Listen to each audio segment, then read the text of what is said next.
बीवी का गुलाम। भाई बीवी की बात सुनना हर समझदार व्यक्ति का फर्ज होता है, माना। लेकिन ये क्या कि सिर्फ सुनते ही रहो और अपना कोई दिमागी ना हो। अरे सुन रहे हो? अरे सुन ही तो रहा है ना, और कर ही क्या रहा है ये? सुन रहे हो? ऐसे बोलती है जैसे मेरा लड़का बहरा हो। हाँ हाँ बस करिए अब, बहरा ही तो है आपका लड़का। बीवी की बात को जो ना सुने उसे बहरा ही कहते हैं। अरे कहाँ रह गए? सामने से दिनेश हरे रंग की कमीज के साथ पीले रंग की पैंट पहनकर खड़ा होता है। देखो, जरा देखो खुद को। माँ ने तो न जाने क्या क्या पहना कर बड़ा कर दिया, लेकिन फैशन सेंस बीवी ही देती है। देखा क्या जच रहे हो? तभी पास खड़ी बहन आ जाती है। बस एक कमी है भैया, गले में नीले रंग का रुमाल बांध लो, फिर तो पूरा रंगारंग कार्यक्रम लगोगी। ये क्या है भैया, मतलब कुछ भी पहन लेते हो? अरे क्या पहना है ये? तेरी भाभी लाई है। वो रंगीला फिल्म में आमिर खान ने भी ऐसी ही ड्रेस पहनी थी। क्यों रमा, कैसा लग रहा हूँ? बिल्कुल आमिर जैसा लग रहा हूँ ना मैं? आमिर खान? वो तो आपके सामने कुछ नहीं लगता है जी। कैसी बात कर रहे हैं आप? तो सभी हीरो से ऊपर हैं। अच्छा चलो, मैं ऑफिस के लिए निकल रहा हूँ, देर हो रही है। अरे भैया ये मत पहन कर जाओ, लोग हंसेंगे। देखो शिल्पी, अपने पति को बताना कि क्या पहनना है और क्या नहीं, समझी? अरे रहने देना बिटिया। पर माँ भाई तो मेरा है ना, तो मैं। अरे रहने देना, जब तेरे भाई को ही कोई फिक्र नहीं है तो तू क्यों चिंता कर रही है उसकी? दिनेश दफ्तर जाता है, जहाँ रास्ते से लेकर ऑफिस तक सब उसे घूरते हैं और मन ही मन हंसते हैं। क्या बात है, ऐसे तो कोई मुझे देखता भी नहीं था। आज देखो कैसे सभी घूर रहे हैं। तभी दिनेश के दफ्तर में काम करने वाली श्रद्धा आ जाती है। क्या बात है दिनेश जी, लग रहा है जैसे कोई हीरो ऑफिस में आ गया हो। अच्छा, मतलब आपको भी पसंद आया? कल से ना मैं ऐसे ही ऑड कॉम्बिनेशंस पहन कर आऊंगा। आपको तो पता ही है कि मेरी नई नई शादी हुई है।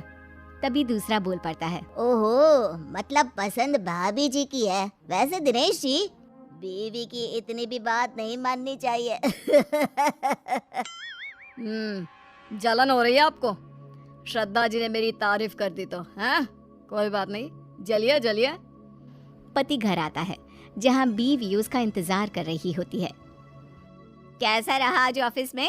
बस मिल गई थी ना वक्त से? अरे आज तो कमाल ही हो गया। अरे दूर से ही बस मुझे देखकर रुक गई, मैंने तो हाथ भी नहीं दिया था। और फिर क्या, सभी मुझे देख रहे थे। मैं तो आज ऐसा फील कर रहा था जैसे कोई हीरो। देखा, मेरे कहने पर चलोगे तो राज करोगे पूरी दुनिया में। बेटा खाना लग गया है, चल कपड़े चेंज करके आ जा। लेकिन माँ जी, हम लोगों ने रात का खाना छोड़ दिया है। वो क्या है ना, डॉक्टर भी कहते हैं कि रात को हल्का खाना चाहिए। अरे तो बता देती ना पहले ही, मैंने सबका खाना बनाया है। भाई तू तो खा ले, सब साथ में अब तक खाना खाते आए हैं ना। हाँ ठीक है, मैं कपड़े बदल कर आ रहा हूँ। वैसे माँ मुझे बहुत भूख लग रही है। दिनेश वहाँ से कमरे में चला जाता है, जहाँ उसके पीछे पीछे पहुँच जाती है रमा। ये क्या है जी, जब मैंने कह दिया कि हम लोग रात का खाना नहीं खाएंगे तो क्या जरूरत थी हाँ कहने की?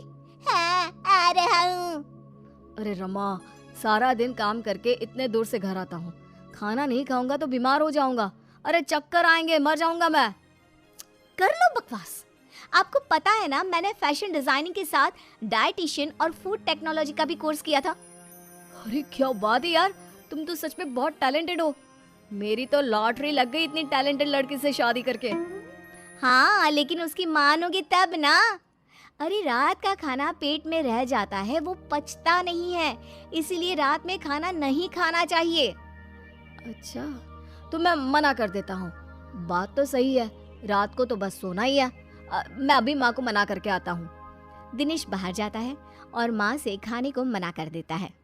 देख बेटा, ठीक है कि बीवी की बात माननी चाहिए, लेकिन माँ की भी बात सुन ले। हल्का खाना है ना, तो तू ये एक कटोरी दाल और एक कटोरी ये हरी सब्जी खा ले, ठीक है? ठीक है माँ, ऐसा करता हूँ। वैसे भूख तो लगी रही है, पर माँ बताना नहीं, रमा को बुरा लग जाएगा। बस एक शर्त, कि तुम रोज ऐसे ही खाकर जाओगे। अच्छा ठीक है, मैं रोज ना सिर्फ दाल और सब्जी खाऊंगा। दिनेश खाकर कमरे में जाता है जहाँ रमा इधर उधर घूम रही होती है। अरे क्या हो गया मेरी डॉक्टर साहिबा को? कुछ नहीं, बस वॉक कर रही थी। रमा को भूख लग रही होती है लेकिन वो करे क्या, कैसे कहे कि चलो दिनेश खाना खा लेते हैं। वहीं दिनेश मन ही मन माँ और बहन का शुक्रिया अदा करता है। दोनों सो जाते हैं लेकिन आधी रात को। हाय क्या करूं, भूख के मारे नींद ही नहीं आ रही। चलकर देखती हूँ क्या क्या रखा है। रमा किचन में जाती है लेकिन बाहर ताला लगा होता है।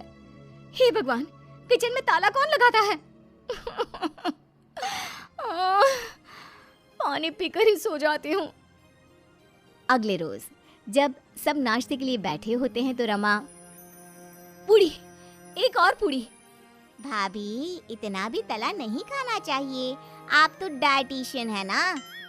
हाँ रमा, मैंने भी मेरी सहेली मैगजीन में पढ़ा था कि ज्यादा तला खाने से फेस पर पिंपल्स निकल आते हैं। अरे बस बहू, अब नहीं, 2 से ज्यादा बिल्कुल भी नहीं। अरे कल को तेरा फेस पिंपल से भर गया तो मैं कहाँ इलाज करवाऊंगी। रमा जैसे तैसे आधा पेट खाना खाकर कमरे में चली जाती है और फिर होती है रात। माँ ला, जल्दी से दाल और सब्जी दे दे। हाँ हाँ लेकिन बेटा बहू, अरे माँ वो डाइटिशियन है ना, उसकी आदत है भूखे रहने की, लेकिन मुझे तो तूने हमेशा खिला पिला कर पाला है। चल माँ, अब मैं चला अपने कमरे में। वहीं रमा एक बार फिर भूखी रह जाती है। दिनेश, वो तुम रात में खाना नहीं खाते हो तो तुम्हें कोई प्रॉब्लम तो नहीं हो रही है ना? दिनेश, जिसका पेट उसकी माँ के खाने से पहले से ही भरा हुआ था। नहीं तो मेरे लिए मेरी बीवी का आदेश सर आंखों पर।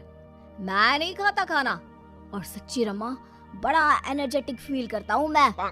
रमा जिसका पेट पूरा खाली था वो सोचती है कि कहाँ फंस गई। किसी तरह रात कटती है और सुबह, भाभी वो आज नाश्ते में छोले भटूरे बने हैं, आप तो खाएंगी नहीं तो आपके लिए ये पालक उबाल दी है। पूरा घर बैठकर फूले फूले भटूरे खा रहा था, तभी रमा जोर से चिल्ला उठती है। नहीं हूँ मैं कोई डाइटिशियन, मुझे भूख लगी है, प्लीज मुझे भी भटूरे दे दो। मतलब तुमने डाइटिशियन का कोर्स नहीं किया है? नहीं, वो तो मैं बस तुम्हें इम्प्रेस करने के लिए। मुझे भूख लगी है। देख रमा, आज से ना अब ज्यादा होशियार बनना नहीं, समझी? माना बहू है तू, लेकिन वो मेरा बेटा है, तो आज से तू बहू बनकर रहना।